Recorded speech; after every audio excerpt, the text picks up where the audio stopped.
예, 가정의 달 5월이고 또 어린이 주일입니다. 이렇게 또 요즘은 그냥 매주 그냥 반가워요. 예, 그동안 못 본 우리 교우들도 볼 수 있어서 기쁘고요. 오늘 못 나오셨지만 또 가정에서 예배드리는 우리 교우들도 축복합니다. 자, 우리 5월 첫 주일인데요. 자리에서 일어나서 예수 우리 향하여 찬양 드리면서 주님의 임재를 구하며 찬양하며 나갑시다.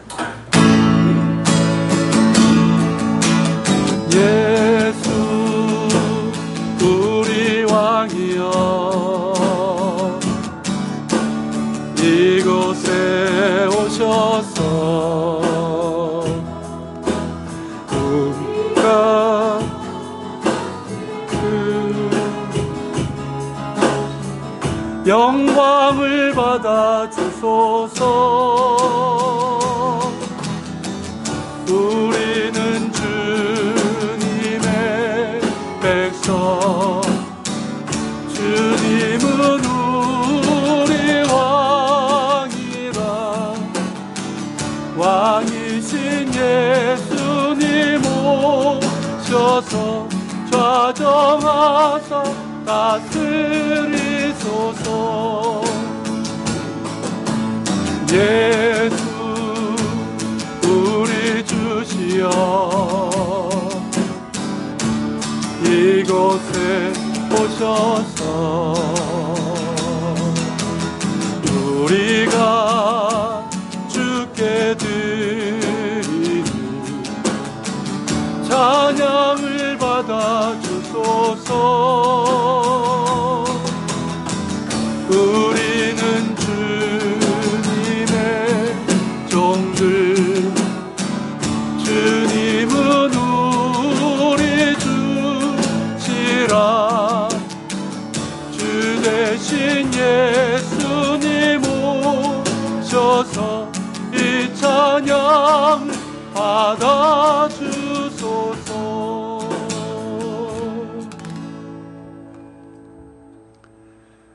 아버지께 참되게 예배하는 자들은 영과 진리로 예배할 때가 오나니 곧 이때라. 아버지께서는 자기에게 이렇게 예배하는 자들을 찾으시느니라. 하나님은 영이시니 예배하는 자가 영과 진리로 예배할지니라. 아멘. 살아계신 하나님 감사합니다. 참 힘겨웠던, 우리를 옥죄던 그런 시간들이 어느덧 2달이 지나고 이렇게 가정의 달 5월 첫 주일로 우리가 맞이하고 있습니다. 언제 끝나나 싶었던 이 상황도 이제 많이 안정되고 조금씩 우리의 일상과 예배 공동체가 회복되게 하셔서 감사합니다. 주님, 특별히 오늘 이 가정의 달 어린이 주일 예배로 주님 앞에 나아가오니 하나님 우리 모든 교우들의 가정을 축복하여 주시고 우리 자녀들 주께서 복을 허락해 주셔서 정말 믿음의 자녀요 하나님 나라의 귀한 일꾼들로 삼아주시고 은혜 내려 주시옵소서. 오늘도 주님의 긍휼을 구하며 예배합니다. 이곳 예배당에서 혹은 가정에서 혹은 사업장에서 예배할 때 주님 우리 예배 가운데 임재하여 주시고 우리 역시 영과 진리로 우리의 마음으로 우리의 정말 정성을 다해 하나님을 예배하게 하시며 그 가운데 주의 크신 은혜로 충만히 채워 주시옵소서. 예수 그리스도의 이름으로 기도하며 우리의 신앙을 사도신경으로 고백드리오니 나는 전능하신 아버지 하나님 천지의 창조주를 믿습니다. 나는 그의 유일하신 아들 우리 주 예수 그리스도를 믿습니다. 그는 성령으로 잉태되어 동정녀 마리아에게서 나시고 본디오 빌라도에게 고난을 받아 십자가에 못 박혀 죽으시고 장사된 지 사흘 만에 죽은 자 가운데서 다시 살아나셨으며 하늘에 오르시어 전능하신 아버지 하나님 우편에 앉아 계시다가 거기로부터 살아있는 자와 죽은 자를 심판으로 오십니다. 나는 성령을 믿으며 거룩한 공교회와 성도의 교제와 죄를 용서받는 것과 몸의 부활과 영생을 믿습니다. 아멘. 네, 자리에 앉으시고요. 성시교도 같이 합니다. 교동문 16번 교동문 16번 시편 28편입니다. 교동문 16번 시편 28편입니다. 같이 교독하겠습니다. 여호와여, 내가 주께 부르짖으오니 나의 반석이여 내게 귀를 막지 마소서.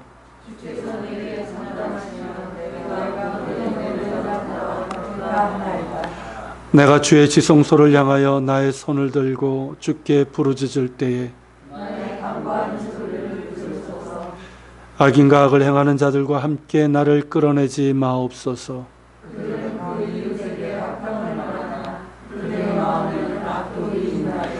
그들은 여호와께서 행하신 일과 손으로 지으신 것을 생각하지 아니하므로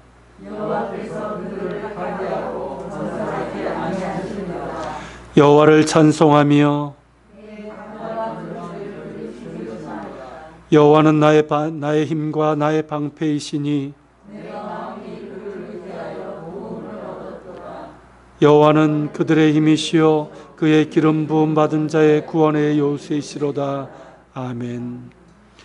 이제 하나님과 나만 아는 은밀한 죄를 진실한 마음으로 고백하며 나아갑시다.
진실된 마음으로 그 죄를 회개하는 자에게 주시는 하나님의 말씀입니다. 만약 우리가 우리 죄를 자백하면 그는 미쁘시고 의로우사 우리 죄를 사하시며 우리를 모든 불의에서 깨끗하게 하실 것이요 여호와는 마음이 상한 자에게 가까이 하시고 중심에 통해하는 자를 구원하시는도다. 아멘. 우리의 죄를 사하신 주님을 찬양합니다. 자, 우리가 어느덧 2달이 지났습니다. 코로나19 상황 때문에 힘든 시간들을 보냈는데 지난 주 중에 번개가 있었던 건 아시죠? 그러면서 나눴던 이야기 중에 우리가 참 감사할 게 많다. 가정의 소중함. 언제 이렇게 삼시기처럼 가족 모두가 부대끼면서 이 긴 시간을 보낸 날이 있었나 싶으면서 가정의 소중함도 알고 또 일상의 소중함, 그리고 우리 예배 공동체 그런 소중함, 이런 것들을 깨닫게 하신 게 참 감사한 것 같아요. 특별히 오늘 가정의 달인데 우리가 참 감사할 것이 많습니다. 우리 가정을 주시고 또 영적 공동체를 주시고 사랑하며 섬길 수 있는 우리 지체들을 주신 하나님께 감사를 드립니다. 그리고 우리 서로에게도 감사했으면 좋겠어요. 비록 마스크를 썼지만 서로를 바라보시면서 감사합니다, 사랑합니다. 네, 감사합니다, 사랑합니다. 우리 가정에서 예배드리는 분들도 사랑하며 축복합니다. 자, 우리 서로를 축복하며 또 주님께 감사하며 찬양하며 나갑시다. 감사해요. 깨닫지 못했었는데 내가 얼마나 소중한 존재라는 걸 지금까지 하나님의 사랑 항상 날 향하고 있었다는 걸 고마워요. 그 사랑을 가르쳐준 당신께 주께서 허락하신 당신께 그리스도의 사랑으로 더욱 섬기며 이제 나도 세상에 전하리라. 당신은 사랑받기 위해 그리고 그 사랑 전하기 위해 주께서 택하시고 이 땅에 심으셨네. 또 하나의 열매 바라시며 감사해요. 깨닫지 못했었는데 내가 얼마나 소중한 존재라는 걸 태초부터 지금까지 하나님의 사랑 항상 날 향하고 있었다는 걸 고마워요.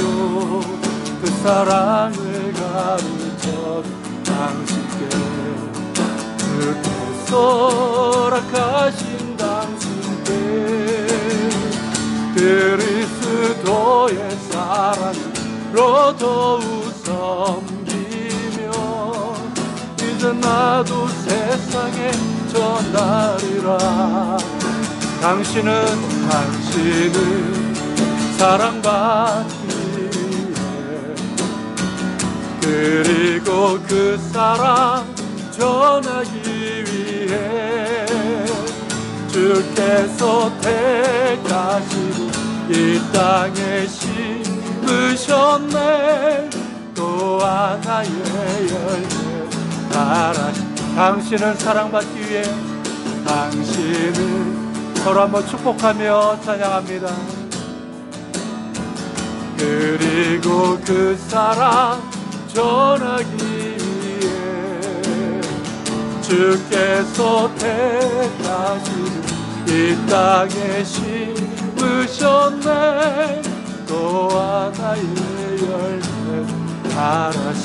또 하나의 열매를 또 하나의 열매를 바라시. 또 하나의 열매를 바라시며 또 하나의 열매를 바라시며 사랑하며 축복합니다. 네. 참 아름다운 계절이죠. 꽃들은 계속해서 피는데 자꾸 꽃들도 가까이 하기 힘든 그런 마음인 것 같아요. 참 아름다운 계절입니다. 아름다운 계절을 주신 주님께 감사하고 또 꽃보다 아름다우신 주님을 찬양합니다.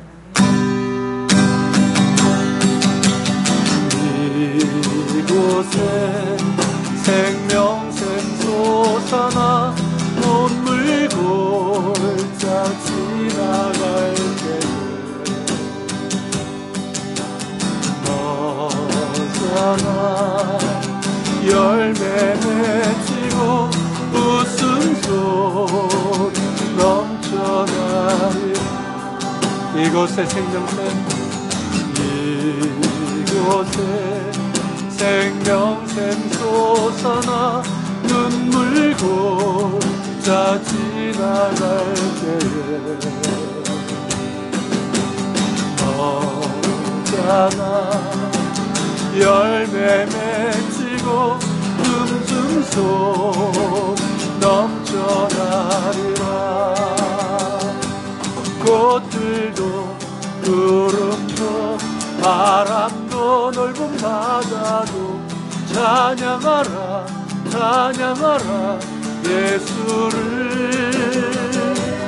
하늘을 울리며 노래해 나의 영혼아. 은혜의 주 은혜의 주 은혜의 주. 그날에 하늘이 열리고 모든 이가 보게 되리라. 마침내 꽃들이 피고 영광의 주가 오시리라. 그날에 하늘이 열리고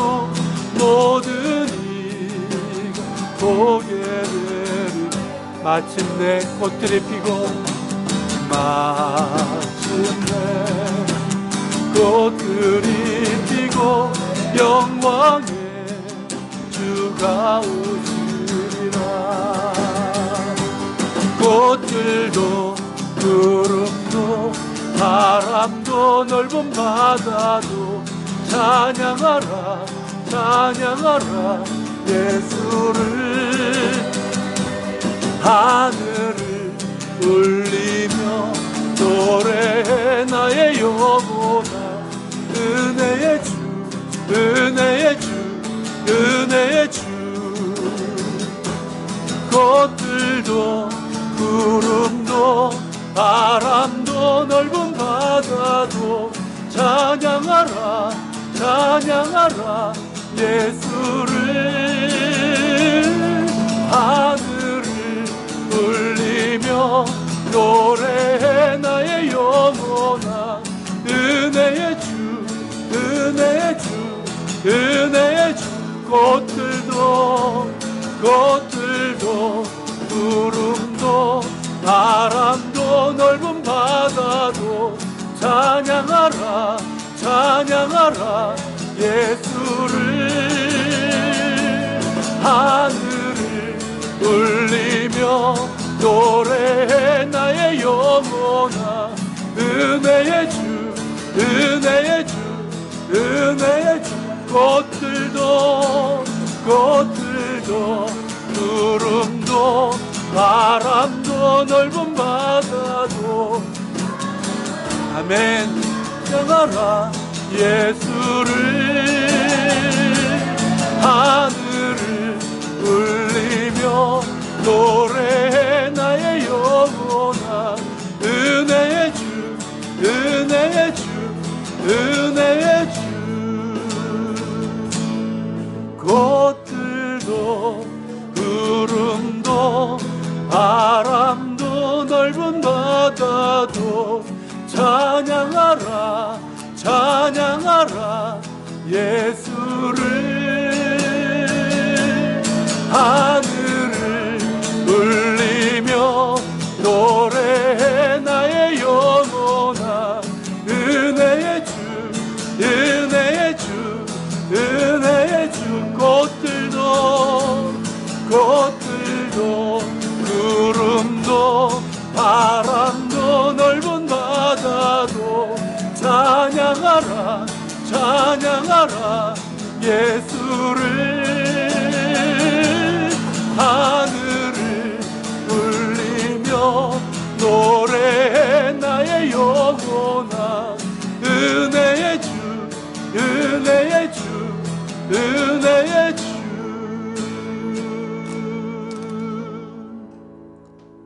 주님, 이렇게 주님을 찬양함이 어찌 이렇게 좋은지요.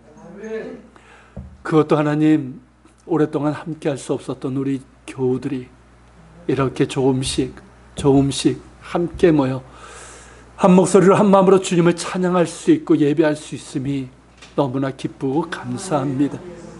주님, 더욱더 이 땅을 치유하시고 우리의 상황 가운데도 긍휼을 베푸셔서 속히 하나님 우리 모든 교우들이 모여 함께 예배하게 하시고 꽃들처럼 주님을 찬양하며 꽃보다 더 아름다우신 주님을 소망하는 우리 공동체가 되게 하여 주옵소서. 주님 오실 그날을 우리가 소망합니다. 그저 땅의 백성처럼 무엇을 먹을까 마실까 입을까 염려하는 사람이 아니라 하늘의 백성이며 이 땅의 삶이 힘들지라도 먼저 하나님의 나라와 의를 구하는 자들 되게 하시고 주님 언제 오시더라도 부끄러움 없도록 늘 깨어있는 저희들 되게 하여 주옵소서. 주님을 찬양합니다. 주님을 예배함이 우리의 삶이 되게 하여 주옵소서. 우리 같이 기도하며 주님 앞에 나아갑시다. 사랑하는 주님, 이 시간 기도하며 주님 앞에 나아갑니다. 주님 감사합니다.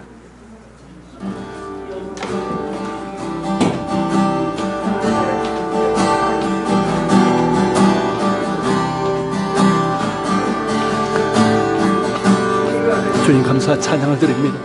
이렇게 하나님 우리가 함께 모여서 아버지를 예배할 수 있게 하시며 감사하고 아버지는 다는 아니지만 조금씩 나와 하나님 예배하며 나아갈 수 있으며 감사합니다. 하나님, 우리 모든 교우들이 석회모여 아버지 하나님 예배 드릴 수 있도록 이 땅을 온전히 치유하시고 우리의 힘든 삶도 하나님 바꿔주시고 고쳐주시길 원하나이다.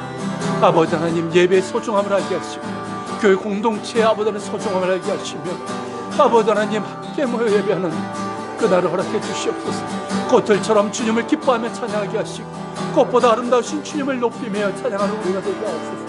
오 하나님, 이 시간 넓게 해주시길 원하며 또한 하나님, 주님 오시는 그날을 우리가 소망하며 나갑니다. 언제 오시더라도 하나님 껴있게 하시고 주님을 예배하는 삶이 되게 하시며 아버지 하나님이여, 땅의 백성이 아니라 하늘의 백성으로 주의 나라와 의를 구하며 그렇게 오늘을 감사하며 성실하게 최선을 다하며 그렇게 살아낼 수 있도록 주님 도와주시고 어떤 어려움과 고통이 있을지라도 하나님 좌절하지 않게 하시고 낙심하지 않게 하시고 오히려 감사하며 주님 바라보며 하늘 백성답게 살아갈 수 있도록 도와주시옵소서. 주님을 찬양합니다. 인도해 주옵소서. 아멘. 이어서 우리 합심해서 공동기도 드리도록 하겠습니다. 스크린을 보시면서 같이 한 목소리로 기도하겠습니다. 사랑의 하나님, 5월은 가정의 달이며 오늘은 어린이 주일로 우리에게 가정을 주시고 부모를 주시고 자녀를 주시고 가족이란 사정의 공동체를 주신 하나님께 감사하며 예배를 드립니다. 우리 가정에 하나님께서 기업으로 허락하신 우리 자녀들을 축복하여 주시고 하나님의 귀한 사람으로 자라나게 하옵소서. 예수님께서 어린아이의 순전한 믿음과 낮아짐을 축복하셨듯이 우리 모두가 온전히 예수 그리스도를 의지하며 신뢰하는 삶을 살게 하시고 신앙의 유업을 이어가는 믿음의 가정이 되게 하옵소서. 우리는 코로나19와 같이 예기치 못한 어려움을 만나기도 하고 빠르게 변하는 세상 속에서 우리를 유혹하는 악한 일과 시험거리에 흔들리기도 합니다. 우리 가정 모두가 자신을 절제하며 예수님의 제자로 복음의 삶을 결단하는 자가 되게 하여 주십시오. 교회의 주인이며 머리가 되시는 주님, 우리에게 하나님의 사랑 안에서 서로를 용납하고 사랑하며 섬기는 가운데 하나님의 뜻을 이루어가는 영적 가족인 교회를 주심에 감사드립니다. 코로나19로 인해 제대로 모이지 못한 지 벌써 2달이 되어가면서 교회 공동체의 소중함을 알게 하시고 우리가 형제자매로 한자리에서 하나님을 예배함이 얼마나 큰 축복인지를 깨닫게 하심도 감사드립니다. 하나님께서 이 땅을 긍휼히 여기사 코로나19가 점차 안정되어 가며 교회 공동체가 모여 예배드리기 시작하게 됨에 감사드립니다. 하지만 아직 어린이 청소년 예배 공동체는 현장 예배로 모이기 어려운 가운데 있으며 장년들 역시 예배만 드리고 이외 교제와 나눔과 봉사 등의 모임과 활동을 갖기에는 어려운 가운데 있습니다. 속히 코로나19가 종식되어 모이는 공동체로 예배드리는 기쁨을 맛보게 하시고 믿음의 사람들이 함께 연합하여 하나님 나라를 세워가게 하옵소서. 치료하시는 하나님, 여전히 코로나19로 병원 및 여러 현장에서 수고하는 의료 종사자, 실무자들이 있습니다. 끝까지 주어진 일들을 잘 감당하도록 힘과 능력을 더하여 주시고 속한 가정들이 평안 가운데 거하도록 지켜 보호하여 주옵소서. 어려운 재난 가운데 한국 사회 구성원 및 교회 공동체가 서로를 보호하며 격려하는 일에 힘쓰게 하옵소서. 코로나19로 전 세계 수많은 환자와 사망자가 발생한 가운데 특히 개발도상 국가들은 만연한 빈곤과 질병으로 더 피해와 어려움에 처해 있습니다. 먹을 양식과 의료 지원 등 도움의 손길이 끊이지 않게 하시고 세계 교회가 한 마음으로 기도하며 서로를 돌보게 하옵소서. 재난에 직면한 세계 그리스도인들이 기도와 절제와 평안을 통해 세상의 두려움과 불안을 이기는 힘을 얻게 하시고 부활의 소망이신 예수 그리스도를 힘써 따르는 삶을 결단하게 하옵소서. 예수님의 이름으로 기도드립니다. 아멘. 아멘. 네, 서로 한번 인사하겠습니다. 사랑합니다. 축복합니다. 와. 오늘 선우까지 와가지고 너무 기쁘네요. 참 감사하죠. 지금 뭐 세계 아시는 것처럼 세계 우리나라 외에는 지금 상황이 좋지 않은데 이렇게 진정되고 아직은 이제 우리가 주의를 했지만 이렇게 우리의 일상과 또 이렇게 예배 공동체가 조금씩 회복되게 하셔서 참 감사를 드리고요. 확실히 온라인으로 이렇게 교제하는 거는 한계가 있어요. 페이스 투 페이스 이렇게 직접 대면하면서 이렇게 우리가 짧게라도 교제를 나누는 것이 참 기쁨이 되고 우리의 축복인 것 같습니다. 특별히 오늘은 이제 가정의 달이고 어린이 주일인데 이 코로나 상황 때문에 경황이 없다 보니까 어린이 주일이라는 거를 주보를 만들면서 확인을 했어요. 근데 오늘 우리 시은이가 왔고 그래서 시은이에게 카카오톡으로 선물을 쏘았습니다. 가족과 함께 좋은 시간 갖길 바라고요. 우리 원래대로 하면은 우리 식사도 하고 또 뭐 생일 축하도 하고 교제 시간을 나누는데 오늘이 생일이셔서 말씀드리는데 우리 백이현 집사님 오늘 생일이세요. 아쉽게도 그냥 교제도 못하고 있지만 축복해 주시고 또 이제 좋은 시간 가지시길 바랍니다. 뭐 1부, 2부 예배 드리고 있는데 아마도 다음 주까지만 한시적으로 1부 예배를 드릴 것 같고요. 그 다음서부터는 2부 예배로 그렇게 좀 정부에서도 생활 방역 쪽으로 이제 갈 것 같은데요. 그렇게 하고 그러면서 이제 저희가 계속해서 어쨌든 완전 종식될 때까지는 저희들이 좀 방역 지침은 계속 지킬 겁니다. 여러분들이 발열 체크를 하셨죠? 참고로 말씀드리면 저거는 여러분 체온보다 몇 도 낮게 나옵니다. 그게 정상이고요. 체온으로 나오면 열이 있다는 증거입니다. 참고하셔서 확인해 주시길 바라고요. 어쨌든 이 방역 수치 계속 준수해 주시고 예배 모임은 상황을 보면서 저희들이 진행을 하겠습니다. 그래서 이제 정부 지침과 전체적인 상황을 보면서 애창가 모임을 조금씩 저희들이 좀 회복해 나갈 예정입니다. 전도도 마찬가지고요.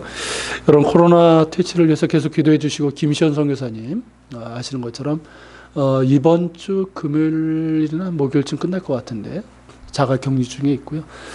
건강하게 잘 끝나고 또 재충전되고 인도 상황이 많이 안 좋은데 속히 진정돼서 다시 사역자를 귀임할 수 있도록 계속해서 기도해 주시길 바랍니다.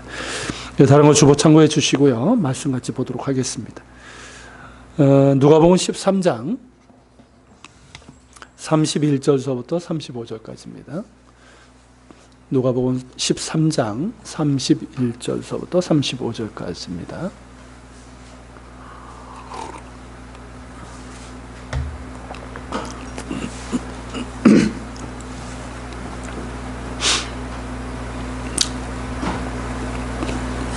누가복음 13장 31절서부터 35절까지 한 절씩 저와 함께 교독하시겠습니다. 곧 그때 어떤 바리새인들이 나와서 이르되 나가서 여기를 떠나소서 헤롯이 당신을 죽이고자 하나이다.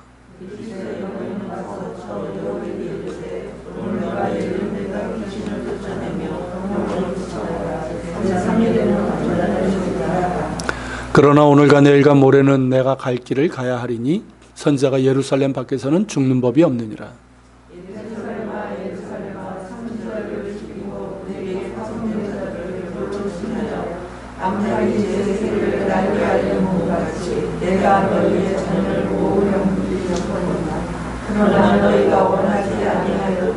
다 같이 보라 너희 집이 황폐하여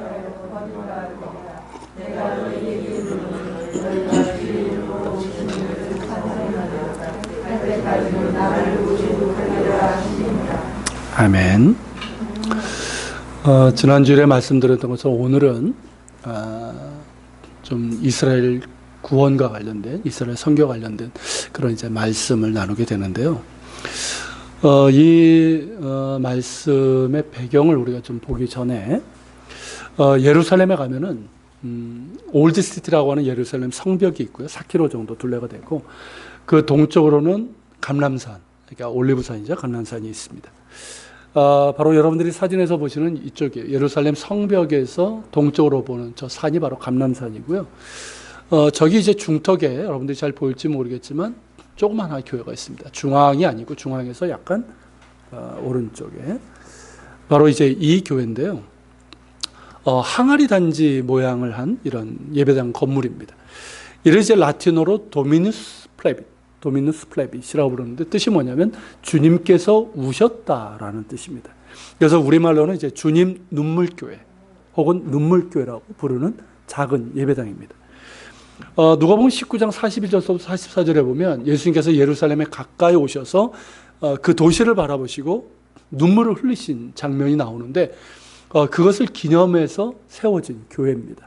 원래는 주 6세기 때 세워졌는데 지금 건물은 1555년에 이탈리아의 세계적인 건축자인 안토니오 발루치라는 분이 이 예수님의 그 그러니까 눈물 방울을 형상해서 만든 거예요. 그래서 안에서 보면 진짜 눈물 방울처럼 이렇게 되어 있습니다. 그리고 위에 지붕의 네 군데 모서리는 눈물 단지라는 거 아십니까? 예전에 네, 그거를 이제 형상해서 만들었어요.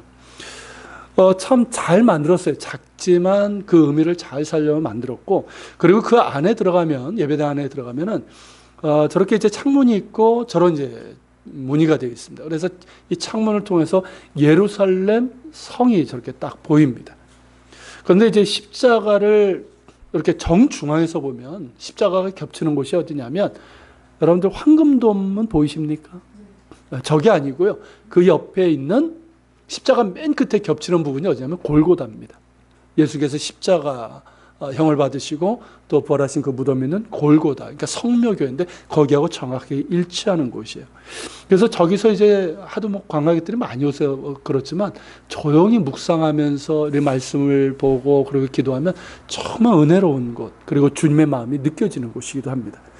그래서 이제 제가 이스라엘에서 두 번째로 예루살렘에서는 제일 좋아하는 장소였고, 그리고 한 번은 이제 관리인에게 허락을 받고 하루 동안 저곳에서 조용히 금식 기도를 한 적도 있었습니다. 그런데 이 눈물교회 강단에 보면 저 바로 밑에 이제 강단이 있는데요. 강단에 보면은 인상 깊은 모자이크가 하나 있습니다. 바로 이겁니다. 어떤 모습입니까? 암탉이 지금 새끼 병아리들을 이렇게 날개 그늘로 이렇게 품고 있는 모습이죠. 자, 이게 어디 나오는 겁니까? 바로 오늘 본문 말씀. 예수님께서 하신 이 말씀인데 바로 이 말씀을 저렇게 그림으로 그리고 라틴어로 저렇게 모자이크로 새겨놓은 거예요. 장소는 같은 장소가 아니지만 예루살렘을 향한 주님의 마음이 그대로 담겨 있기 때문에 저렇게 이제 모자이크로 해놓은 겁니다. 자, 오늘 이제 그 말씀을 나눌 것인데요. 그 전에 이 암탉과 병아리를 보기 전에 여우를 먼저 보도록 하겠습니다. 자, 32절에 보면 예수님께서 너희는 가서 저 여우에게 이르라고 하셨어요. 자, 예수님께서 말씀하신 저 여우는 누구를 얘기하는 걸까요? 헤롯을 말합니다. 정확하게는 헤롯 왕의 아들 중에 하나인 분봉왕 헤롯 안티파스라고도 하는데 헤롯 안티바를 얘기를 해요.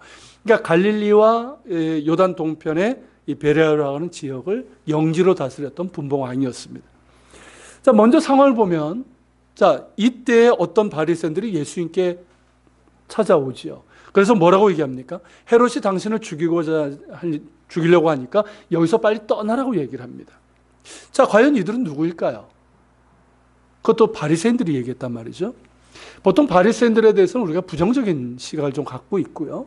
이때 또 뭐 주류 바리새인들은 예수님을 좀 적대시하고 일부에서는 제거하려는 그런 시도도 그런 이제 뭐 논의도 있었습니다.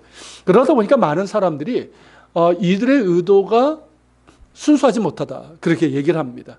그러니까 겉으로 보기에는 예수님을 생각하고 어떤 뭐 정말 유해해 주는 것 같이 얘기한 것 같지만 실제로는 그렇지 않다는 거죠. 그러니까 헤롯이 정말 예수님을 죽이려고 했고 그것을 빌미로 해서 예수님을 쫓아내려고 하는 그런 악한 의도가 담겨 있다라고 얘기를 하는 거예요. 그런데 저는 그렇게 보지 않습니다. 그리고 이제 그렇게 보지 않는 학자들도 꽤 돼요. 왜냐하면 모든 바리새인들이 예수님을 적대시했던 게 아니에요. 우리는 바리새인 하면은 꼭 그런 식으로 하지만 실제로 그랬던 건 아닙니다. 그리고 누가복음 전체를 보면 그런 뉘앙스는 없어요. 여러분 실제로 요한복음 3장에서 예수님과 그 부활에 대한 진지한 이야기를 했던 니고데모 아시죠? 그도 바리새인이었고, 그리고 예수님께서 십자가형을 당하셨을 때 그 시신을 수습할 것을 빌라도에게 청하고, 그리고 자신의 한 번도 쓰지 않은 가족 무덤을 예수를 위해서 제공했던 아리마대 사람 요셉도 바리새인이었습니다. 그리고 사도행전 5장에 보면 가말리엘, 이 사람은 그 당시 최고의 랍비였던 힐렐의 손자예요. 그리고 사도 바울의 스승인, 그러니까 그러니까 굉장히 존경받는 랍비 바리새인이었는데, 그 역시 어땠습니까? 예수님에 대해서, 그리고 초대교회에 대해서 중립적인 입장을 취했던 사람이었어요. 그러니까 모든 바리새인들이, 소수긴 하지만 모든 바리새인들이 예수님에 대해서 그렇게 이제 적대적이었던 것은 아니었다는 것이죠. 이들이 이제 구체적으로 누구였는지 모르겠지만 이들 역시 예수님에 대해서는 우호적이고 긍정적이었던 사람들로 보입니다. 그러니까 어떤 불순한 의도라기보다는 실제로 염려해서 예수님께 알려주었다는 것이죠. 그리고 예수님께서는 지금 어디로 지금 가고 계셨습니까? 예루살렘을 향하고 계셨고, 예루살렘으로 가는 루트를 이렇게 보면은 헤롯의 영지를 통과할 수밖에 없어요. 갈릴리도 그렇고 요단강을 건너서 베레아 지역 자체도 이 헤롯의 영지인데, 그쪽을 지나고 여리고로 해서 예루살렘을 들어가기 때문에 헤롯의 영지를 들어갈 수밖에 없습니다. 그러니까 어떻습니까? 더 위험한 것이고, 그렇기 때문에 이를 이제 예수님께 알려준 것이요. 자, 그렇다면 헤롯 안디바는 왜 예수님을 죽이려고 했을까요? 왜일까요? 뭐 여러 이유가 있지만 가장 직접적인 이유는 세례 요한 때문입니다. 세례 요한은 우리가 아는 것처럼 헤롯 안디바를 굉장히 비난을 했던 사람이죠. 뭐 때문입니까? 헤롯 안디바가 자기 아내를 합당한 이유 없이 버렸고, 그리고 자기 형수를 취했죠. 그러니까 불륜의 죄를 범하고 여러 가지 이제 부정한 죄를 범한 거예요. 이러면서 이제 세례 요한이 이제 비난을 했고, 급기 헤롯은 어떻게 합니까? 세례 요한을 체포하고 참수를 하고 맙니다. 이 세례 요한은 백성들이 굉장히 따르고 그러던 선지자인데, 그런 선지자를 죽였기 때문에 백성들이 굉장히 헤롯을 비난하고 그에 대한 반감이 컸습니다. 원래 좋아하지도 않았고요. 자, 그러던 중에 예수님에 대한 소문을 듣게 되는 거예요. 자, 자신의 영지인 이 갈릴리 나사렛에서 큰 선지자가 났는데, 그가 탁월한 가르침과 놀라운 이적을 행하더라는 거죠. 근데 그 예수님에 대한 소문 중에는 세례 요한에 관한 것도 들리는 거예요. 원래 이 헤롯 안디바는 선지자들을 좋아하지 않았어요. 선지자들이 책망하는 게 뭡니까? 선지자들이 책망하는 모든 나쁜 짓을 다 하고 있었거든요. 그러니까 좋아하지 않았어요. 그런데다가 예수님에 대한 소문 중에 하나가 뭐였냐면, 자기가 주인 세례 요한이 살아난 거다. 그러니까 예수님을 사람들이 그렇게 물으셨잖아요. 제자들에게도. 사람들이 나를 누구로 아느냐. 그랬을 때 뭐라고 얘기합니까? 제자들이? 더러는 엘리야요, 더러는 세례 요한이요. 그 말이 들린 거예요. 그러니까 어떻습니까? 불안한 거예요.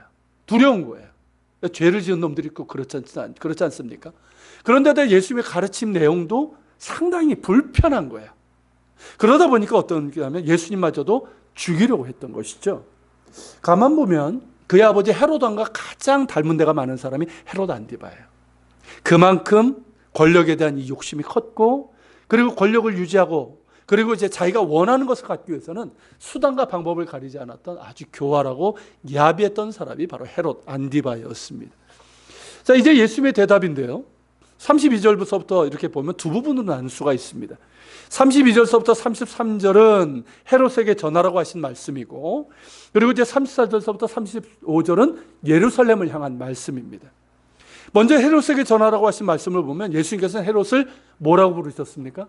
여우라고 부르셨어요. 여우. 그만큼 교활하고 야비하다는 것인데, 근데 이 여우라고 하는 이 말은 예수님만 쓰셨던 것이 아니고, 그 당시에 유대인들은 다 헤롯을 얘기할 때는 여우라는 말을 썼어요. 무슨 말인지 이해가 되십니까?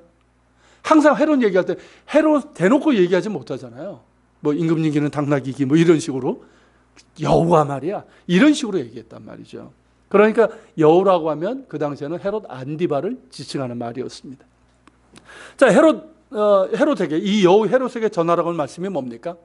자, 이제 32절 33절인데 오늘과 내일은 내가 귀신을 쫓아내며 병을 고치다가 제3일에는 완전해지리라. 이게 전하라고 하셨고요.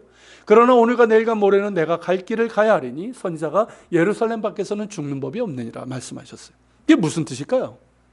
자, 오늘과 내일은 내가 귀신을 쫓아내고 병을 고친다. 이것은 뭐냐면 구약 성경에 예언된 메시아의 사역을 얘기하는 거예요. 이사야서 등에 이렇게 기록된 게 그 내용이 뭡니까? 메시아께서 하시는 일이 귀신 쫓아내고 병든 자를 고치는 이 사역이잖아요. 이 일, 그러니까 메시아의 그 사역을 계속해서 해 나가실 것이고 제3일에는 완전하여지리라. 무슨 뜻일까요? 십자가에서 죽으시고 제3일 만에 부활하셔서 하나님의 완전한 구속의 역사를 이루시겠다는 그 뜻입니다. 그리고 이제 34절. 그러나 오늘과 내일과 모레는 내가 갈 길을 가야 하리니. 어떻습니까? 예수님은 지금 그 길을 가고 계시는 거예요. 계속해서 그 길을 가실 거예요. 그리고 선지자가 예루살렘 밖에서 죽는 법이 없느니라. 예루살렘에서 희생제물로 자신을 드리시게 될 겁니다. 그러니까 헤롯이 아무리 죽이려고 해도 헤롯이 죽일 수 있습니까? 없는 거예요. 실제로 어떻게 됩니까? 헤롯이 죽이려고 했지만 그는 예수님을 어떻게 하지 못했습니다. 심지어 예루살렘에 있을 때 빌라도에게 이제 체포되어 빌라도가 헤롯에게 보내줘요. 그때도 어땠습니까? 허세 부리고 두려워하면서 아무 짓도 하지 못했습니다. 어떤 경우에도 헤롯은 예수님의 길을 막을 수 없는 거예요. 그리고 이 말씀을 하시는 중에도 예수님은 예루살렘을 향하고 계셨고 예수님의 마음은 예루살렘을 향해 있었던 거예요. 그러면서 예루살렘을 향하고 계시니까 어떻습니까? 탄식이 나오시는 거예요. 예루살렘아 예루살렘아 하는 이 탄식입니다. 그게 바로 이제 34절 35절입니다.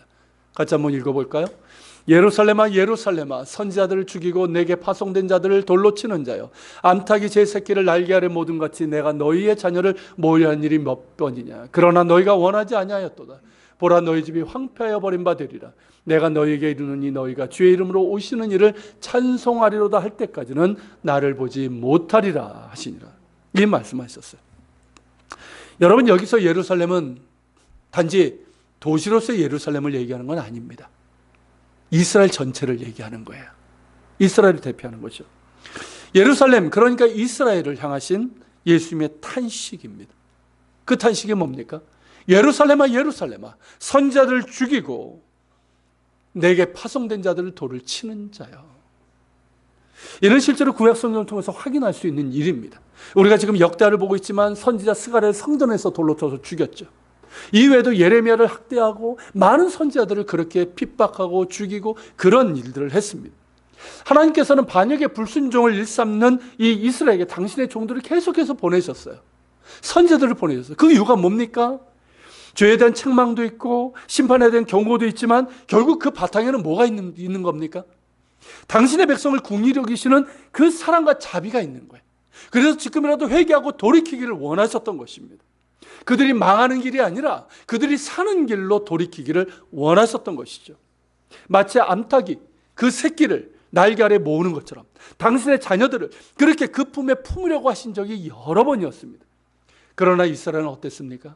그것을 원하지 않았어요. 하나님을 떠났고 버렸습니다. 하나님을 버리고 우상을 숭배했어요. 하나님을 버리고 자기들이 하나님 되려고 했어요. 하나님이 보내신 선자들을 돌로 쳐 죽이고 그런 악행을 저질렀습니다. 이것이 그들의 과거의 역사예요. 하나님을 거역하고 반역하고 평화의 길을 거절했던 그 오랜 역사가 그들에게 있었습니다. 그렇다면 지금은 어떻습니까? 자, 예수님께서 포도원 농부의 비유를 했었던 거 기억하십니까? 자, 포도원을 이 주인이 가꾸고 나서 자, 농부들에게 소작농들에게 일을 줍니다. 잘 가꾸라고. 그러고 나서 수확을 그 소출을 거두기 위해서 종들을 보내죠. 근데 농부들이 어떻게 합니까? 그 종들을 때리고 죽입니다. 그러자 주인은 마침내 내 아들을 보내겠다고. 내 아들은 이들이 존대할 것이라고. 그런데 농부들은 어떻게 합니까? 이 아들을 죽이고 이 포도원을 우리가 차지하자고 합니다. 바로 지금 그런 상황이 되어가고 있는 거예요. 하나님의 아들께서 오셔서 정말 그들을 그 날개 아래로 그렇게 품으시고자 하셨지만 그들은 여전히 원하지 않았고 오히려 하나님의 아들을 십자가에 못 박고 만 것입니다. 예수님께서 암탉이 자기 새끼를 그 날개 아래로 모으시는 그 비유를 하셨잖아요. 실제로 여러분 이런 걸 보신 적이 있으십니까? 저는 뭐 이렇게 닭을 직접 키워본 사람은 아니기 때문에 먹는 건 좋아하지만 못 봤는데 이 상황을 실제로 목격을 했다고 그럽니다. 그게 이제 구체적으로 몇 년도인지 제가 모르는데 그 기사를 봤어요. 비교적 이제 최근의 일인데 유럽의 어느 농가인 것 같습니다. 그 농가에서 불이 났어요. 불이 났는데 그 화재를 진압하고 나서 이제 뒷정리를 하는 사람들이 놀라운 광경을 목격하게 됐는데 병아리들이 몇 마리 살아 있는 거예요. 그런데 그 병아리들이 어디 있냐면 어미 닭 품에 안겨 있는 거예요. 어미 닭은 이렇게 날개를 펴고 새끼 병아리들을 이렇게 모은 채로 새카맣게 그을려서 타 죽어버린 상태였고, 그런 상태에서 새끼를 보호하고, 그러니까 자기 생명을 내주고 새끼들을 지켜낸 그런 모습이었던 거예요.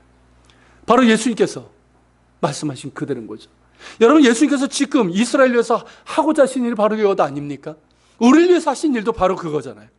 당신의 백성들을 끝까지 그 날개 아래 품고자 하셨고, 마침내 자신의 생명을 내어주심으로써 그들을 살리고자 하셨습니다. 그러나 그들은 그것을 원하지 않았어요. 자신들을 위해서 오신 메시아 왕께서 십자가에 달리셨지만 끝까지 그것을 거절하고 원하지 않았습니다. 이것이 예루살렘의 비극입니다.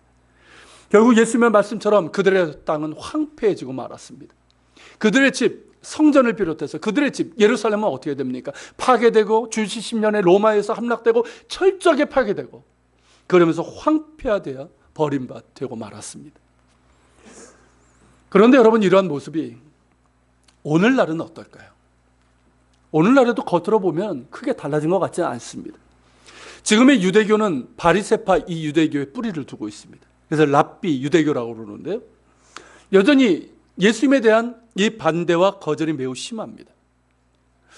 유대교 회당에서는 안식일 예배 때마다 이 시몬의 에스레 18개의 기도문이라는 게 있는데요, 거기 그 기도를 이제 우리가 사도신경이나 주기도문 하듯이 그렇게 합니다. 근데 거기 한 서너 개 정도가 예수님을 저주하고 나사렛 땅, 우리를 나사렛 땅이라고 불러요. 이 기독교를 저주하는 그 기도 내용이 있습니다. 그렇게 이제 하고 있고요. 그리고 이제 랍비들이 계속해서 이제 예수님을 이제 부인하고 배척하는 그런 잘못된 가르침들, 이런 것들이 있어요. 그러니까 이제 그릇된 선입견과 실제로 오랜 역사 가운데 우리 기독교회가 유대인들을 박해하고 핍박했던 건 아시죠? 이런 이제 상처 가운데서 예수님에 대한 거부감이 너무 큰 거예요. 기독교에 대한 거부감이 너무 큰 거예요. 그러니까 여전히 예수님의 날개 그늘 아래 들어오는 것을 원하지 않고 있습니다. 이런 모습을 보면 과거나 지금이나 예루살렘은 별반 달라진 것 같지 않습니다. 그런데 예수님께서는 그들의 땅이 황폐하여 버림받 되겠지만은 그들이 마침내 예수님께로 돌아오게 될 것임을 말씀하고 계십니다. 그게 바로 35절인 거예요. 내가 너에게 이르노니 너희가 주의 이름으로 오시는 이를 찬송하리로다 할 때까지는 나를 보지 못하리라. 바로 이 말씀입니다. 여러분, 주의 이름으로 오시는 이를 찬송하리로다, 이게 이제 어느 부분이냐면 시편 118편 26절에 헬라어를 이렇게 옮겨 놓은 거예요. 거기 보면 이제 우리 구약 성경을 보면 뭐라고 되어 있냐면 여호와의 이름으로 오시는 자요, 그러니까 주의 이름으로 오시는 자가 복이 있으며라고 되어 있습니다. 이것을 이제 히브리어로 읽으면 뭐냐면 바로카바 베셴 아도나이라는 이 말이에요. 제가 여기 써놨는데요, 바로카바 베셴 아도나이, 직역을 하면 뭐냐면 복되십니다, 주의 이름으로 오시는 이시여, 이 뜻이고요. 근데 유대인들이 지금 이 바로카바라는 말을 웰컴, 환영합니다라는 뜻으로 쓰고 있어요. 여러분들이 이제 뭐 어디 가면 바로카바 이런 식으로 얘기를 하거든요. 그 의미를 살려서 한다면 어떤 뜻입니까? 환영합니다, 주의 이름으로 오시는 이시여. 그러니까 이 바로카바 베셴 아도나이, 우리 성경에서는 주의 이름으로 오시는 이를 찬송하리로라고 되어 있는 이 말은 결국 뭡니까? 메시아를 환영하고 영접하는, 그때 고백하는 말인 거예요. 그리고 여러분, 이 구절은 시편 118편 바로 앞절에 보면 이런 구절이, 그 구절과 연결이 됩니다. 여호와여 구하옵나니 이제 구원하소서, 이제 구원하소서. 이게 히브리어로 뭔지 아십니까? 호시아나, 호산나입니다. 여러분, 이 호산나, 이제 구원하소서, 이 말을 유대인들이 언제 했습니까? 종려주의. 예수님께서 나귀를 타시고 예루살렘에 입성하실 때 그들이 예수님에 대해서 했던 말이에요. 호시아나, 우리를 구원하소서, 이제 구원하소서. 바로 이 호산나와 바루카바베 셔마도나에 복되십니다 주의 이름으로 오시는 이시여, 바로 이 말이 메시아를 환영하며 영접할 때 고백하는 말인 겁니다. 그렇다면 여러분, 이 말씀, 그러니까 너희가 주의 이름으로 오시는 이를 찬송하려다 할 때까지는 나를 보지 못하려고 하셨는데, 이 말씀의 의미는 구체적으로 뭘 의미하는 걸까요? 자, 나를 본다라는 것은 뭘 의미하는 걸까요, 여러분? 예수님의 재림을 뜻하는 거예요. 그렇다면 예수님께서 재림하실 때 유대인들이 예수님을 메시아로 인정할 수밖에 없다는 것을 의미하는 말로도 볼 수 있겠고요. 또 다르게는 유대인들이 예수님을 메시아로 고백할 때야 예수님께서 재림하시게 된다는 그런 의미로도 볼 수가 있습니다. 이해가 되십니까? 어쨌든 예수님의 재림과 관련되어 있는데요. 자, 이 전자의 의미로 본다면 제가 생각나는 에피소드가 있어요. 제가 이제 이 이스라엘 선교 세미나 할 때 가끔 하는 이야기인데, 지금은 작고하셨지만 예루살렘 히브리 대학의 비교 종교학교 교수로 다비드 플루저라는 학자가 계셨습니다. 이분이 이제 유대인 학자인데 이게 이 역사적 예수 연구를 하셨던 분이에요. 굉장히 탁월한 분이십니다. 학자입니다. 그동안은 어땠습니까? 그 전까지는 이 예수님에 대해서 유대교의 지속적인 어떤 반감, 왜곡, 이래서 예수님에 대해서 제대로 못 봤잖아요. 근데 이분이 성경과 성경 외의 자료를 통해서 역사적 예수, 그러니까 있는 그대로의 예수님에 대해서 연구를 하면서 예수님의 가르침과 그분의 삶과 행동이 의외로 유대교를 반하는 것이 아니었다, 굉장히 뛰어난 랍비였다라는 것을 이렇게 증명한 분이에요. 그러니까 그 당시에 이제 보수적인 유대인들이 싫어했던 그런 학자인데요. 어쨌든 이분을 모시고 한인 유학생들이 한번 세미나를 한 적이 있습니다. 그러고 나서 이제 세미나가 끝나고 이제 질의응답 시간이었는데 한 한국 학생이 물었어요. 우리 기독교와 당신의 유대교의 차이점은 나사렛 예수를 메시아로 인정하는가 아닌가, 이 차이입니다. 우리는 이미 오신 메시아를 믿고 또 다시 오실 메시아를 기다리고 있고, 당신들은 아직 오지 않았고 오실 메시아를 기다리고 있습니다. 그런데 만약에 메시아가 오셨을 때, 그건 똑같은 거잖아요. 그죠? 메시아가 오셨을 때 그분이 만약에 나사렛 예수라면 당신은 어떻게 하시겠습니까? 굉장히 난처하고 예리한 질문을 한 거예요. 자, 이에 대해서 다비드 플루저 교수가 이렇게 대답을 했습니다. 먼저 저는 그분께 물을 겁니다. 주에 실례하지만 처음 오셨습니까? 두 번째 오셨습니까? 그래서 두 번째 오신 것이라고 한다면 나는 지체 없이 무릎을 꿇고 그분을 경배할 것입니다. 이런 고백을 했어요. 그러니까 이 다비드 플루저 교수는 역사적 예수 연구를 하면서 예수님이 메시아실 가능성이 있는 분으로 인정하는 사람이에요. 실제로 영접했는지는 그건 모르겠어요. 어쨌든 그럴 거예요. 여러분, 그렇지 않겠습니까? 예수님께서 재림하실 때 영광 중에 오시는 거예요. 몰래 그냥 그건 아니에요. 영광 중에 오시게 될 때 모든 유대인들이 예수님이 메시아인 것을 인정할 수밖에 없게 되는 겁니다. 그렇죠? 유대인뿐만 아니라 모든 사람들, 예수님을 믿지 않는 모든 사람들도 예수님께서 영광 중에 재림하실 때는 이분이 메시아시구나, 이것을 인정할 수밖에 없게 되는 거예요. 그런데 그때는 이미 늦습니다. 예수님께서 재림하실 때는 언제입니까? 그때는 언제입니까? 그때는 예수님을 구주로 영접하는 자들은 이 영원한 구원을 얻게 되지만 믿지 않는 자에게는 영원한 형벌이 주어지는 심판의 때인 거예요. 늦은 거예요. 그들이 예수님을 보고 다시 오실 예수님을 메시아로 인정할 수밖에 없지만 믿음이 없이는 구원에 이르지 못하는 겁니다. 그러므로 이 말씀은 후자의 의미로 보게 되는 거예요. 즉 유대인들이 예수님을 메시아로 고백하게 될 것이고 그 이후 어느 때에 예수님께서 재림하심이 이루어지게 될 것이라는 그 뜻입니다.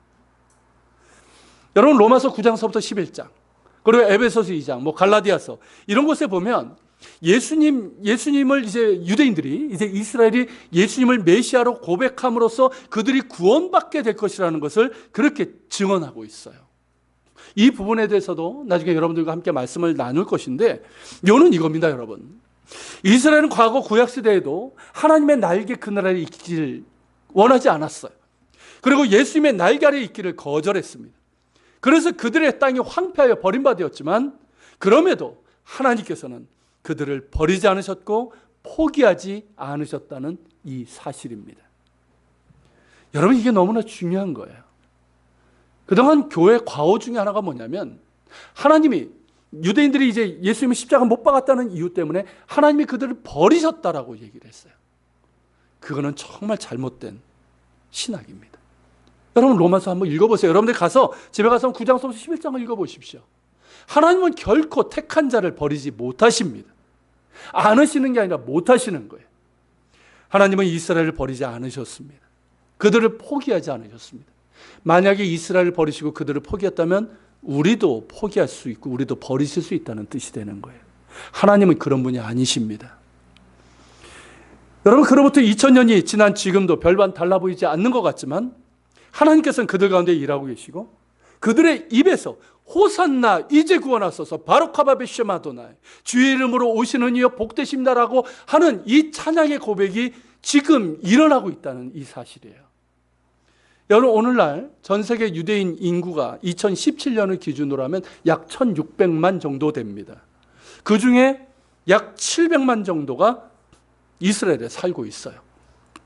그 중에 예수님을 믿는 유대인들, 이들이 이제 메시아닉 유대인이라고 그러는데 이들이 얼마냐면 2018년 현재 약 3만 명 정도 됩니다.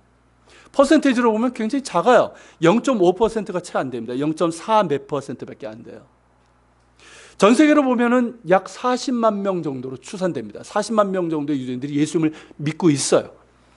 그러니까 이걸로 봐도 2.5%밖에 안 됩니다. 그러니까 뭐 이스라엘보다는 많지만 적은 숫자이고 주로 미국 쪽에 많습니다. 여전히 그 수가 적어요. 그런데 우리가 알아야 될 것은 뭐냐면 1948년도에 이스라엘이 독립했죠. 그때 이스라엘 땅 가운데 예수님을 메시아로 믿는 유대인이 불과 30명밖에 안 됐어요. 그런데 그들이 지금 3만 명이 되고 계속 늘어나고 있고 전 세계적으로도 지금 늘어나고 있다는 이 사실이에요. 제가 청년 때 이스라엘 선교 장학생으로 이제 선발이 되면서 이스라엘 선교 상황에 대해서 공부하게 됐습니다. 그때는 뭐 이스라엘에 대한 관심이 거의 없을 때였어요. 그때 그러니까 1990년 그 초반에 그때 예수님을 믿는 이 메시아닉 유대인들의 수가 3,000명 정도였습니다. 근데 지금 10배가 됐고요. 그 수가 늘어나고 있다는 거죠. 현재 여러분 이스라엘 땅에 존재하는 종교들, 그러니까 유대교, 이슬람교 이런 종교들이 있잖아요. 이런 종교들 중에서 가장 높은 증가율을 보이고 있는 것이 바로 메시아닉 유대인들의 숫자라는 겁니다.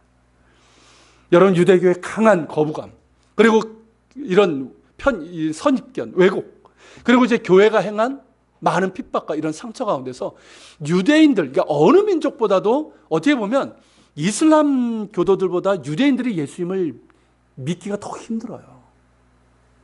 뭐라고 가르치냐면 유대인으로서 예수를 믿는 건, 유대인으로서 예수를 믿는 것은 유대 민족에 대한 반역이고 그는 더 이상 유대인이 아니다라고 정죄를 하고 공동서에서 축출해버립니다. 이런 상황에서 여러분 예수님을 믿는 거예요. 그러니까 산을 옮기는 것보다 훨씬 더 어려운 것이 유대인들이 예수님을 믿는 거예요. 그렇기 때문에 여러분, 예수님을 메시아로 고백하는 유대인들의 수가 늘어나고 있다는 이 사실은 정말 놀라운 일이 아닐 수밖에 없고 이는 하나님께서 지금도 일하고 계시다는 증거입니다. 할렐루야.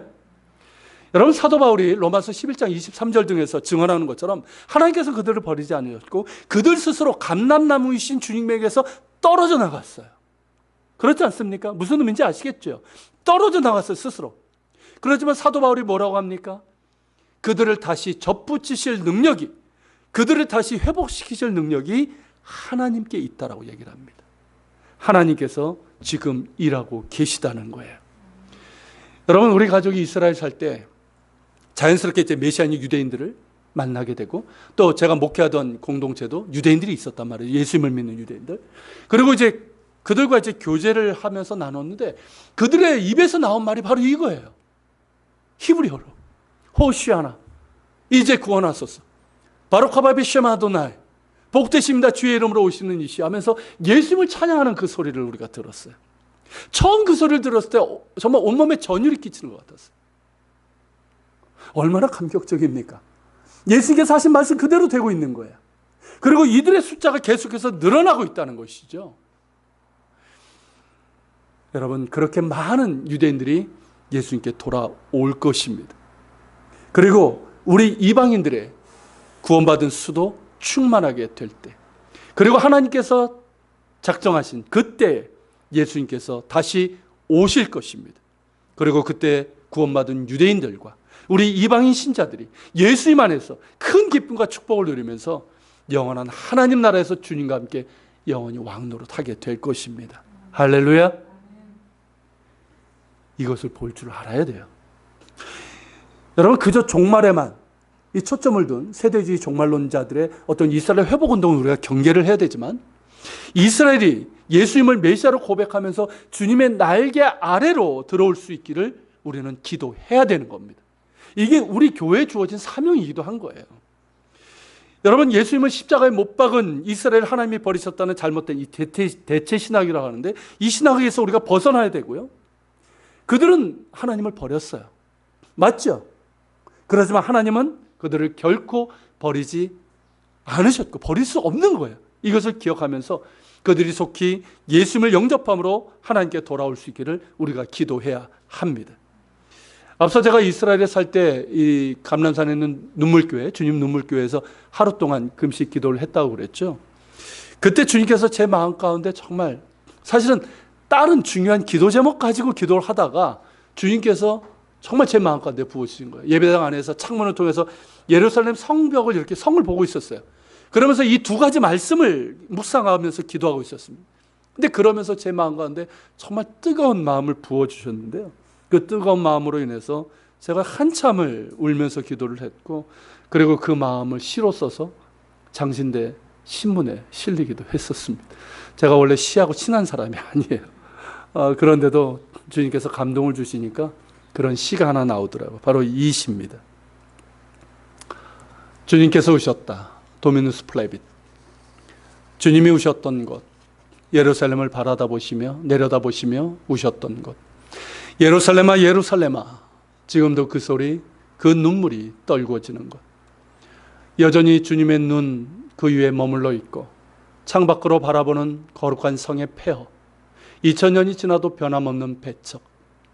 차라리 기도할 것은 주님의 눈물 내 눈물이 되어, 주님 마음 내 마음 되어 그곳을 바라보고 그들을 바라보고 내가 주님 되어 울고 싶고 내가 주님 되어 품고 싶은, 그래서 이 땅이 주님의 것이 될 수 있다면, 그래서 이들이 주님께로 올 수 있다면, 오늘 주님의 눈물이 내 영혼을 적시길, 내 눈을 씻기길, 내 마음을 채우길. 어느새 주님의 눈물이냐 내 뺨에 흐르고 있다. 2005년 9월 4일 그 눈물교회에서 기도하던 중에 주님께서 주신 마음이었습니다. 세련되고 완성도가 높은 그런 시는 아니지만 그때 주님께서 부으셨던 마음이고, 그 마음이 그냥 울컥하는 제 어떤 순간적인 감정이 아니라 정말 주님의 마음이고, 제 눈에 흘렸던 그 눈물이 주님의 눈물이라고 저는 지금도 믿고 있습니다. 제가 청년 때부터 이스라엘 선교를 위해서 기도하고 또 준비를 했지만, 정말 제 마음 가운데 이스라엘 향한 주님의 뜨거운 마음이 부어진 건 바로 그때였어요. 여러분, 사도 요한이 요한계시록에서 보면 이 거룩한 성 예루살렘이, 그러니까 하나님 나라가 완성될 때, 예수께서 다시 오실 때 그 환상을 보게 되죠. 그 성에서 어떤 모습이 일어납니까? 각 나라와 민족의, 그러니까 유대인들뿐만 아니라 각 나라 민족의 그 방언이 들리는 거예요. 그러니까 유대인들과 아랍인들과 그들이 지금 서로 그냥 원수처럼 싸우고 있지 않습니까? 그들뿐만 아니라 우리 이방인들, 모든 세계 사람들이 예루살렘 그 거룩한 성에 모여서 함께 하나님과 그 어린 양 예수 그리스도를 찬양하는 그 환상이 마치 제 눈에 보이는 것 같았어요. 그런 뜨거운 감동을 저에게 주셨습니다. 그리고 그 후 1년 반 후에 텔아비브 요바교회를 개척 담임하게 하시면서 유대인과 이방인들이 예수님 안에서 한 세 사람 되는 공동체를 경험하게 하셨던 거예요. 그러면서 메시아니 유대인 사역자들, 우리가 기도하고는 리아나부 같은 이런 메시아니 사역자들을 또 연결시켜 주시면서 그들과 동역하면서 하나님께서 이스라엘 가운데 어떻게 일하고 계신지를 보게 하셨습니다. 저에게 부어주셨던 이 마음이 여러분들에게도 부어질 수 있기를 소망합니다. 예루살렘아 예루살렘아 하시는 주님의 탄식이 여러분들의 귀에도 들리기를 원하고, 예루살렘을 내려다보시면서 우실 수밖에 없었던 예수님의 그 뜨거운 마음과 눈물이 우리의 마음과 눈을 적실 수 있기를 소망합니다. 여러분, 사실 생각해 보십시오. 선지자를 죽이고 돌로 치는 이 악행이 그들만의 일일까요? 암탉이 자기 새끼를 그 날개 아래 품듯이 하나님께서 우리에게 그렇게 다가오셨을 때 그것을 거부하고 원하지 않았던 것이 그들만의 일이었을까요? 바로 우리들의 모습 아닙니까? 우리가 바로 그렇게 하나님을 거절했고 하나님을 대적했고 하나님께서 수없이 우리에게 다가오시지만 우리는 그것을 원하지 않던 바로 우리들의 모습 아닙니까? 그러나 여러분, 우리가 그 죄를 회개하고 돌이킬 때 하나님께서는 언제나 당신의 날개 그늘로 우리를 품어 주십니다. 할렐루야. 아무리 악한 자라도 그 죄를 회개하고 예수님을 영접함으로 돌이킬 때 하나님께서는 그 날개 아래로 품어 주십니다. 이스라엘 역시 마찬가지예요. 유대인들이 회개하고 예수님을 그들의 메시아로 영접함으로 돌아온다면 하나님께서는 다시금 그들을 그분의 날개 아래로 품어 주실 것입니다. 우리의 기도로 유대인들이 돌아올 수 있다면, 그래서 그들 역시 예수님 안에 있는 이 놀라운 하나님의 사랑과 자비와 축복을 우리 함께 누릴 수 있고, 또 예수님 안에 임하고 이루어질 그 하나님 나라를 우리 함께 맛보고 그 나라로 들어갈 수 있다면 그것만큼 하나님께서 기뻐하시는 일이 어디 있겠습니까? 사랑하는 여러분, 죄의 나라가 회개하고 돌아올 때 그토록 기뻐하시는 분이 우리 아버지 하나님이십니다. 하나님을 대적하고 버린 죄인들을 구원하시기 위해서 당신의 아들을 우리에게 내어주셨고, 예수님께서 친히 십자가에 자신을 내어주셨습니다. 예수님만이 우리가 용서받고 구원받을 수 있는 유일한 길이요 진리요 생명이십니다. 예수님만에서 호산나 구원하소서라는 이 고백이 있는 자에게 구원이 임합니다. 아직 구원받지 못한 여러분들의 가족을 위해서, 가까운 친지와 이웃에서 계속해서 기도하십시오. 기도하기를 쉬지 마십시오. 하나님께서 포기하지 않으십니다. 여러분들도 포기하지 말고 단념하지 말고 가족을 위해서, 가까운 친지와 이웃을 위해서 여러분 계속해서 기도하시길 바랍니다. 그리고 오늘 이 말씀을 기억하면서 예수님의 그 탄식과 그 뜨거운 마음을 기억하면서 이스라엘의 구원을 위해서도 여러분 기도하시길 바랍니다. 영혼 구원을 위해서 기도하는 자에게 주님의 마음을 부어주셔요. 여러분, 하나님께서 찾으시는 사람 세 종류의 사람이 있다고 그러죠. 예배자, 그리고 복음을 전하는 자, 그리고 세 번째가 뭔지 아십니까? 중보기도하는 자예요. 중보기도라는 건 뭐냐면, 모세를 이제 비유를 얘기를 하는데, 모세가 이스라엘 백성들이 우상을 만들고 그러면서 금송아지를 숭배하면서 하나님께 범죄를 하게 되죠.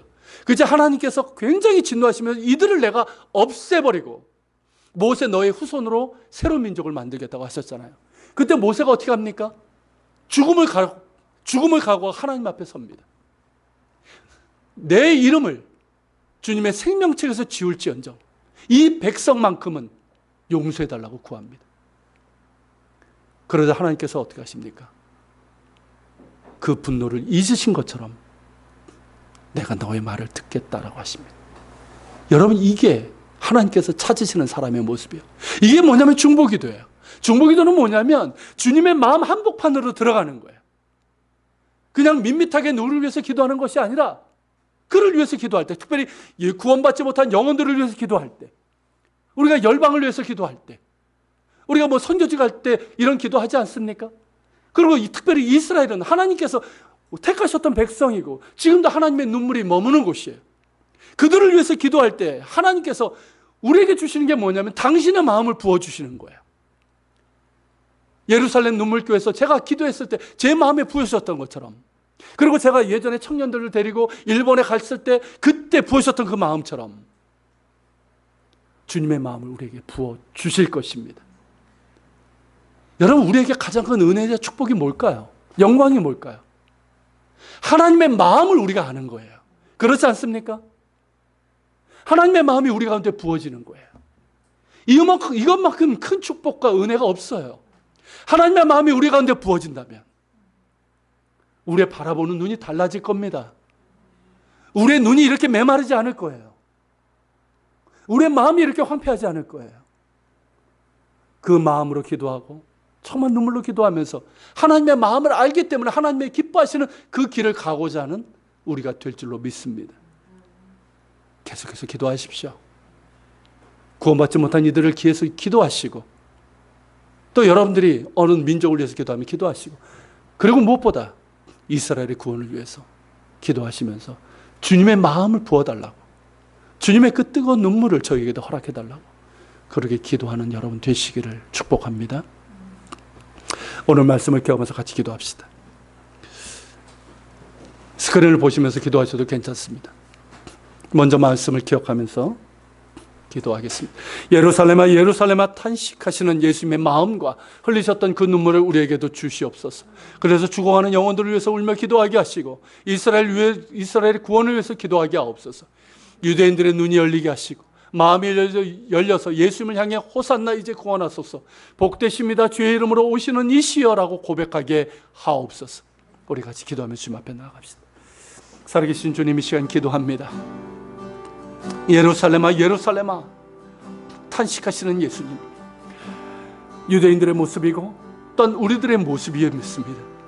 주님, 우리를 길이 참으시고 또 하나님께서 그 크신 긍휼과 자비로 마침내 우리를 사랑하심으로 우리가 주님의 날개 아래 있는 것처럼 하나님, 이스라엘도 그들의 죄를 깨닫고 회개함으로 돌이켜서 주님, 그들이 주님의 품에 그 주님의 날개 그늘 아래 있을 수 있도록 하나님, 그들에게 구원을 허락하여 주시옵소서.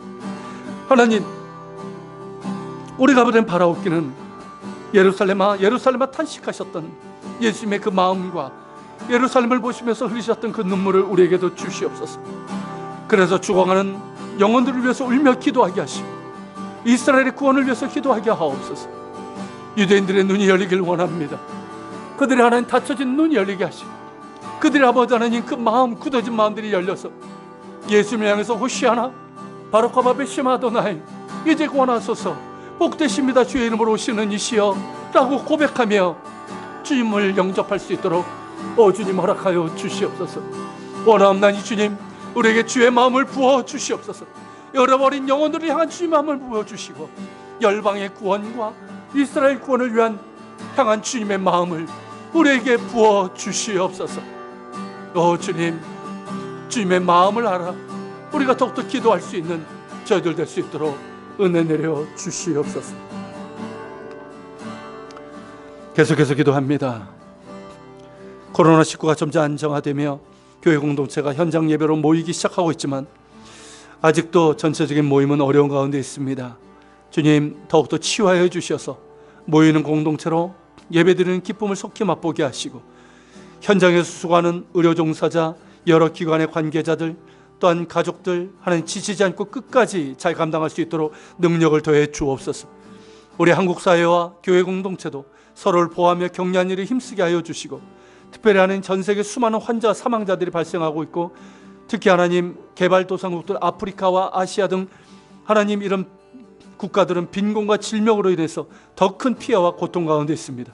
하나님 도움의 손길을 끊이지 않게 하시고 그 땅을 치유하여 주시옵소서. 하나님 세계 교회 그리스도인들이 하나님 이러한 때에 더욱더 기도와 절제와 평안을 가지고 또한 사랑으로 하나님 두려움을 이겨낼 뿐만 아니라 서로를 돌아보는 사랑을 실천할 수 있도록 도와주시옵소서. 같이 우리 기도하며 나아갑시다. 사랑하는 주님, 이 시간 기도합니다. 하나님 코로나19 하나님 감사합니다. 많이 안정화되게 하시고 교회 공동체가 다시금 모이기 시작하며 감사합니다. 하나님, 그러나 아직도 아버지 안에 다 모이지 못하고 있고 온전한 모임들은 아직 못하고 있습니다.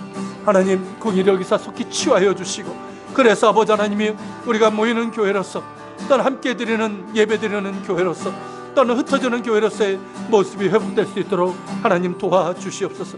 하나님, 현장에서 수고하는 이들이 있습니다. 하나님, 그들을 위로하시고 그들을 능력 가운데 붙잡아 주시옵소서. 지치지 않게 하여 주시고 또 슬픔을 당한 가정도 위로하여 주시길 원합니다. 하나님, 이 사회를 붙들어 주셔서 더 어려운 가운데 있습니다. 하나님, 서로를 돌보게 하시고 또 이끌어갈 수 있도록 하나님 도와주시길 원합니다. 하나님, 우리는 진정되어 가고 있지만 전 세계는 지금 고통과 어려움 가운데 있습니다.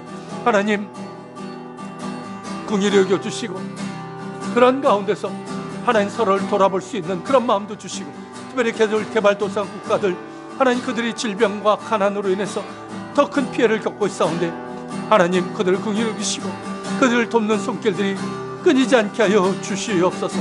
하나님 우리 교회들이 그리스도인들이 하나님 이런 때에 하나님 그 일들을 감당할 수 있도록 하나님 도와주시고 인도해 주시길 원합니다. 오 주님 함께하여 주시옵소서.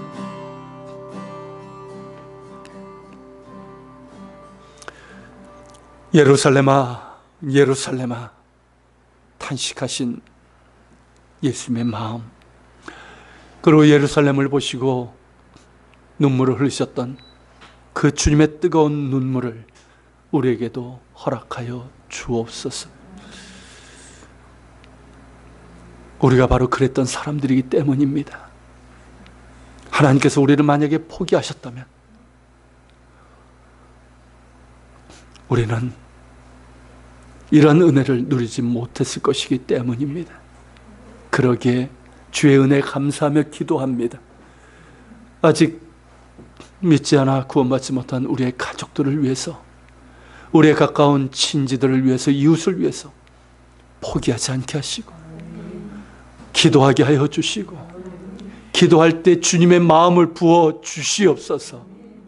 주님의 마음으로 뜨겁게 기도하면 눈물로 기도하게 하여 주옵소서. 열방의 구원을 위해서도 기도하게 하시고, 특별히 오늘 말씀을 기억하며 주님의 그 마음과 눈물을 기억하며 이스라엘의 구원을 위해서 기도하는 저희들 되게 하여 주옵소서. 기도하는 자에게 주님의 마음이 부어질 줄로 믿습니다. 우리의 이 차갑고 미지근하고 황폐한 이 마음에 주님의 뜨거운 마음을 부어 주시옵소서. 메마르고 건조한 우리의 눈에 주님의 뜨거운 눈물을 부어 주시옵소서. 그리하여 주님의 마음을 품고 기도하는 하나님이 찾으시는 기도의 사명자들이 될 수 있도록 도와주시옵소서. 주님, 오늘 예배를 드리며 감사함으로 또한 예물을 드립니다. 10의 1조를 드리고 감사의 예물, 선교의 예물, 주일의 예물, 또 기도의 예물을 주님 앞에 드립니다. 주님, 그 이 가운데 담겨져 있는 우리의 믿음과 간구를 헤아려 주시고 기쁨으로 흠양하여 주시옵소서. 들은 이들에게 크신 은혜와 복으로 채워 주옵소서. 먼저 하나님 나라와 의를 구하는 믿음을 주시옵소서. 이것이 쓰여지는 곳마다 오직 주의 영광만이 드러나길 원합니다. 이제는 우리 주 예수 그리스도의 은혜와 아버지 하나님의 그 크신 사랑과 성령님의 감화 감동 교통 역사심이 예루살렘을 향한, 잃어버린 영혼들을 향한 예수님의 그 마음, 그 눈물을 소망하며 그 마음으로 계속해서 기도하는 사명자가 되길 원하는 우리 모든 지체들 머리 위에, 이들의 삶의 자리 위에 우리 예한교회와 이 땅에 있는 교회들, 조국 대한민국과 북한 땅 이스라엘 땅 위에 세계 곳곳에서 복음을 전하는 선교사들과 박해 지역에 있는 그리스도인들 머리 위에 함께 하시기를 간절히 축원하옵나이다. 아멘.